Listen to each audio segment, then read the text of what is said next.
David Crosby, the legendary singer-songwriter and founding member of the Byrds and Crosby, Stills and Nash, and later Young, has died. The two-time Rock and Roll Hall of Fame inductee died after a long illness. His wife confirmed that in a statement to Variety. Crosby, who was born in Los Angeles, joined the Byrds in 1964, soaring with their first hit with Bob Dylan's Mr. Tambourine Man.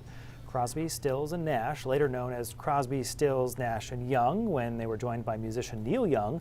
They were founded the following year and released a series of hits, including Just a Song, Before I Go, Woodstock, and others. Crosby was inducted into the Rock and Roll Hall of Fame twice, once in 1991 with the Byrds, and then again 6 years later with Crosby, Stills and Nash.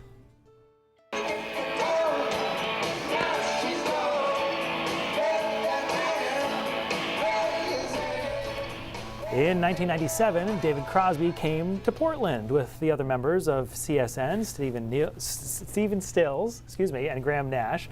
They played at Merrill Auditorium, which at the time it was still brand new, and they appreciated that. They said the last time they had played in Maine, it was an outdoor venue, and as you are likely familiar, the mosquitoes and the black flies ate them alive. Can certainly understand that. Crosby's career led him through many bands and had many arcs, much of it complicated by addiction to hard drugs and alcohol.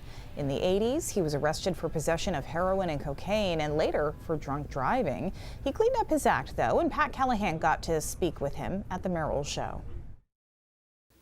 What is it that keeps you going? I mean, you've been in this business a long time, and you managed to stay together and play together, and what is it that keeps it good for you? Mega vitamins. You know, I'm just, what keeps me going is family and music, and friends. Those are the three main key magic things. The music's still really incredibly exciting for me.